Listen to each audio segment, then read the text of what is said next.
Bom, meus queridos, estamos de volta e continuamos aqui a fazer o vídeo, nossos vídeos a respeito da importância do culto familiar, da importância de aprendermos e vivenciarmos a palavra de Deus.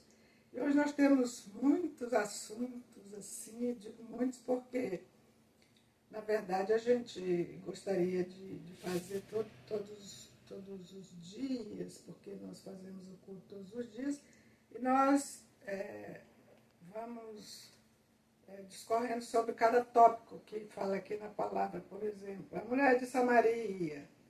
O que o Senhor fala sobre a mulher de Samaria? Testemunho de João Batista. Mas ainda não deu para a gente chegar lá, né? Então a gente fez um apanhado do que nós temos feito, especialmente esta semana. Eventualmente nós vamos publicar alguma coisa dentro disso que nós já temos feito.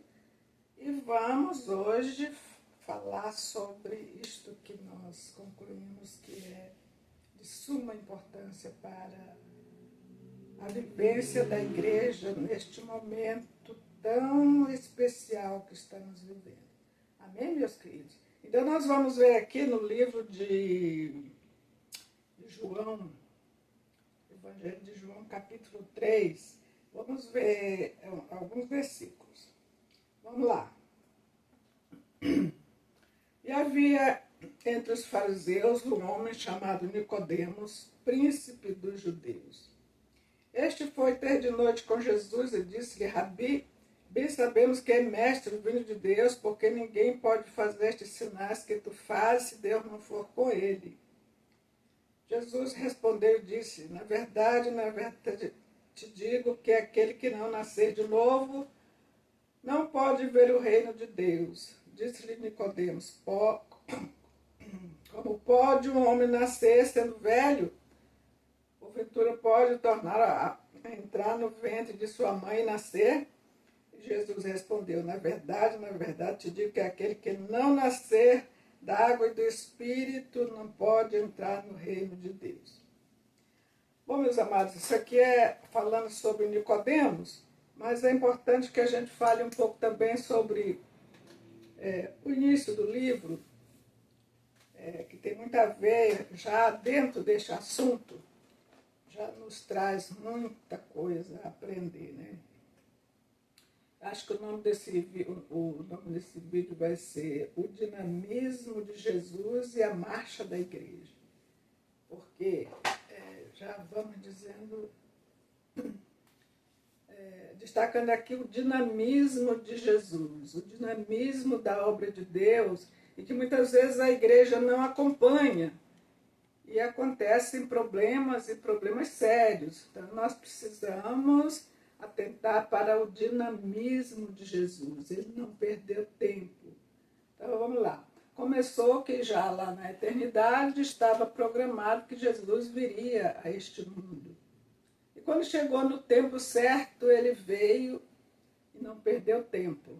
João diz que o Verbo se fez carne e habitou entre nós.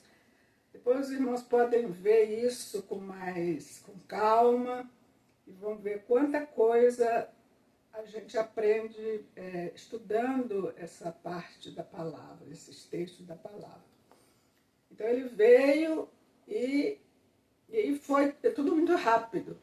O Evangelho de João, pelas suas características, ele foi escrito dirigido à igreja. Inclusive há alguns estudiosos, já muitos estudiosos confirmam isso. E realmente nós vemos que Jesus ele é muito presente, ele tem uma ligação muito forte com a marcha da igreja, né?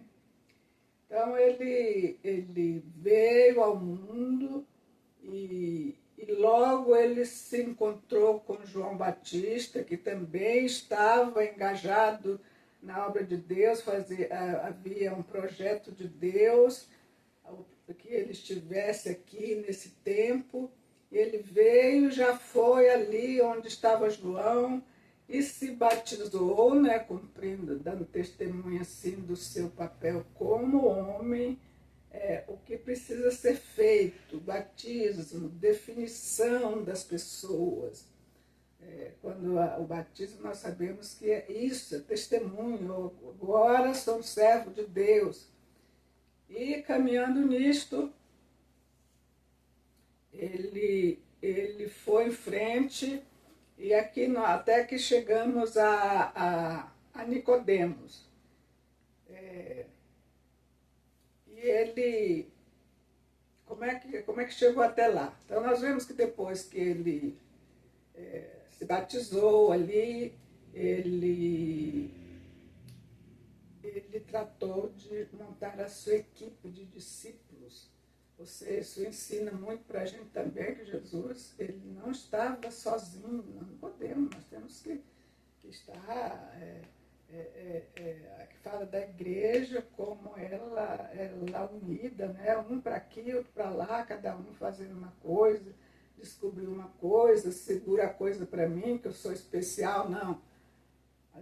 Ali havia uma equipe coesa que Jesus montou, que eram os seus discípulos, e depois, já com esta equipe, já bem escolhida, ele foi à luta, né? Efetivamente, ele foi fazer a obra de Deus e nos dar testemunho como precisa ser a igreja. E ele fez, logo em seguida, ele foi a uma festa de casamento, umas bodas. E lá, como nós já sabemos, ele transformou a água em vinho, e foi aquela admiração, mas que coisa maravilhosa.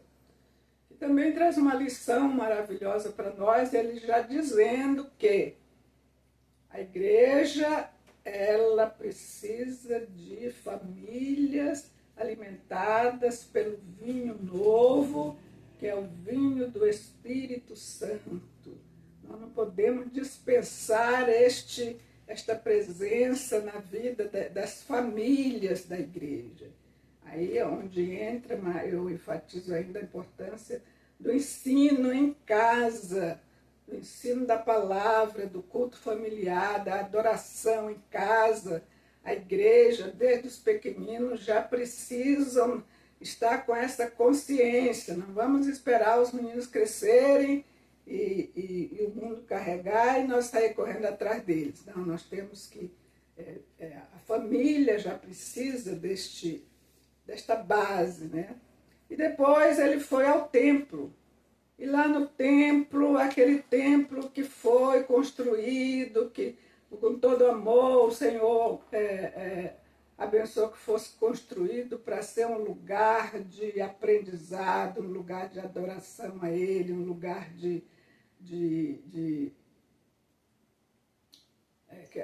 ele fala a minha casa será chamada casa de oração, um lugar do homem se comunicar com Deus, levar a Deus as suas situações e receber de Deus. Mas ali quando Jesus chegou no templo, era uma grande confusão. Então ele foi lá e foi apontar os problemas do templo. Chegou lá, viu o povo vendendo boi, vendendo ovelha, vendendo pombo, vendendo coisas, e ele ficou indignado. Nós sabemos, ele fez aquele escarcéu, digamos, ele afugentou todos de lá e disse: não é assim, a casa de meu pai é casa de oração, não é lugar de negociar das pessoas virem resolver os seus problemas financeiros particulares aqui.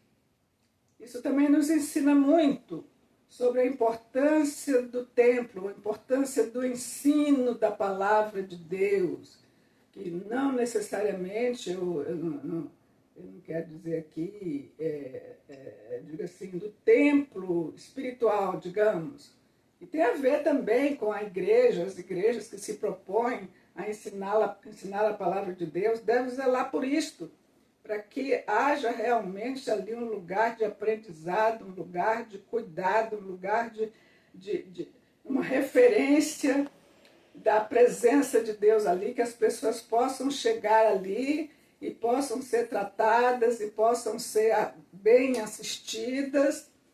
Então, isso fala com relação à indignação de Jesus, que as pessoas transtornaram o templo nessa coisa aí que a palavra aponta. E que também aponta para hoje, como muitos lugares de ensino, às vezes você olha, e já é comum, é a igreja tal, é a igreja, as pessoas têm a igreja como um lugar da presença de Deus, um lugar santo, isso que diz até para o mundo, né? Às vezes você chega lá e não acha nada disso, acha uma grande confusão, é gente querendo resolver os seus problemas financeiros, seus problemas políticos e por aí vai. E muitas vezes a palavra de Deus é negligenciada, é subtraída. Às vezes essas instituições, que são muitas, eu não vou dizer para vocês, procure uma igreja boa, porque isso aí não funciona. Eu diria uma coisa que eu já resolvi há muito tempo, não estamos atrás de uma igreja boa, mas precisamos ser uma igreja boa.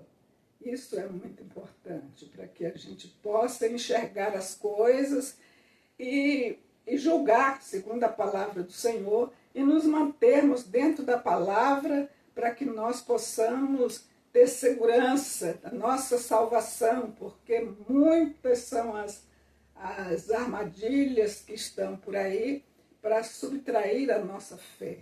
Então nós precisamos ser cativos à palavra do Senhor, a oração, a santidade. A palavra fala bem claro, sem santidade ninguém verá o Senhor.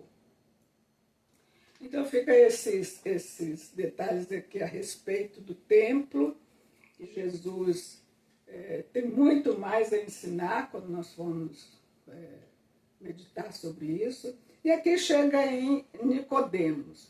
Nicodemos era uma pessoa muito especial ali, porque ele era um fariseu. O fariseu era aquele que tinha a missão deles era ensinar a palavra de Deus.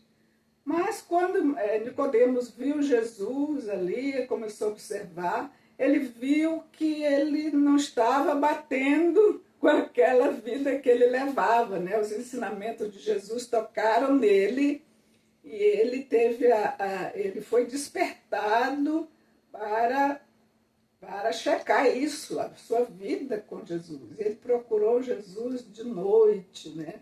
Às vezes ali, esse negócio de noite, a gente fica pensando à noite mais secretamente, né?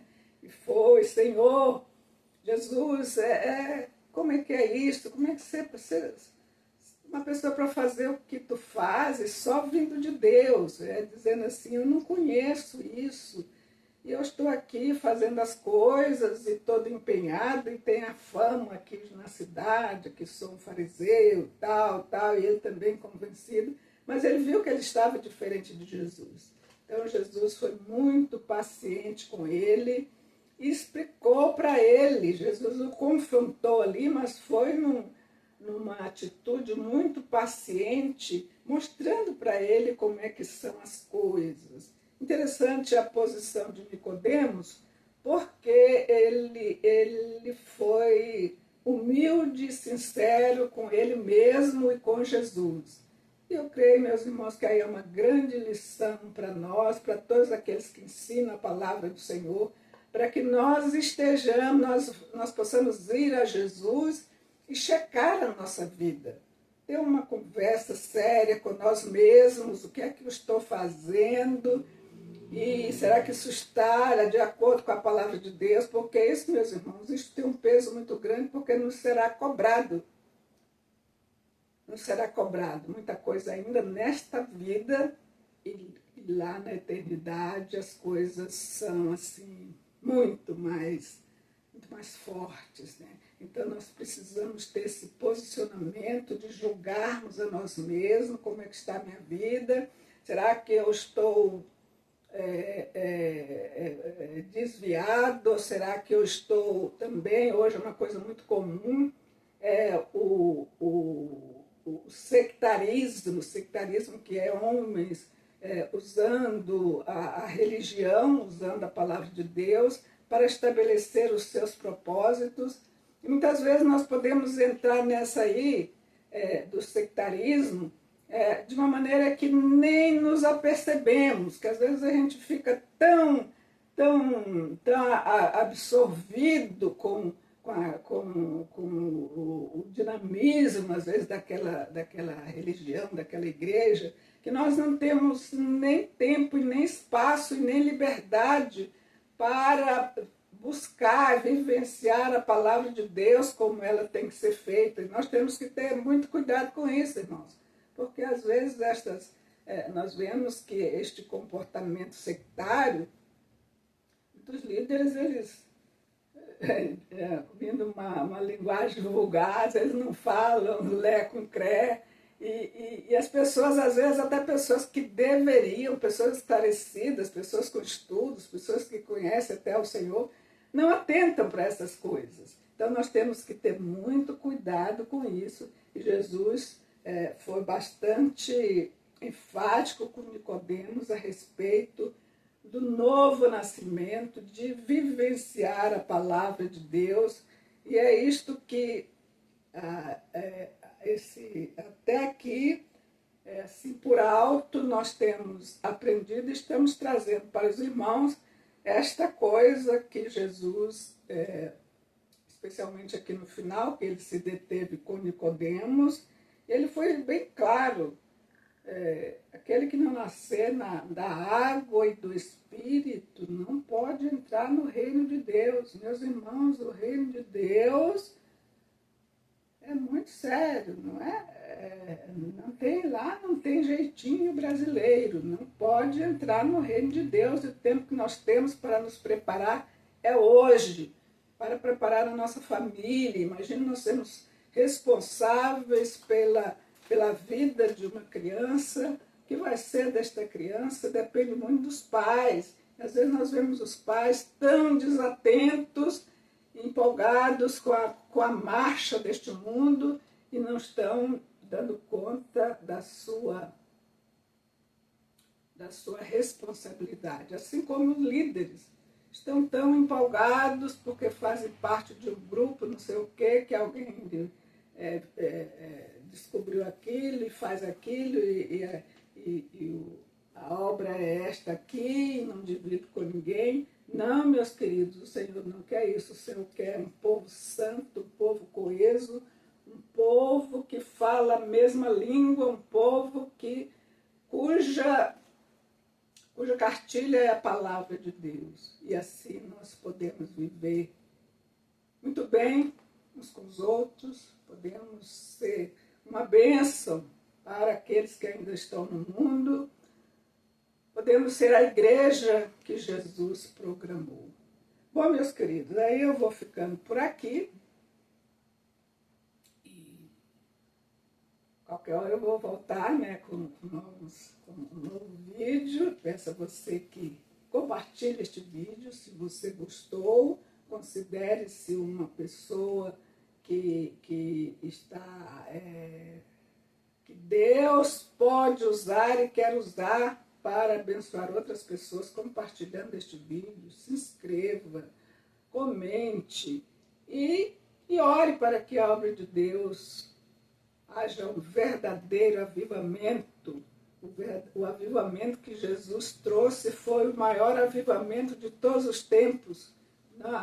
Pelo que se sabe, a palavra do Senhor não fala de outro. Esse é o avivamento que nós não podemos perder. Nós precisamos nos engajar nele, nós precisamos lutar valorosamente por esta causa.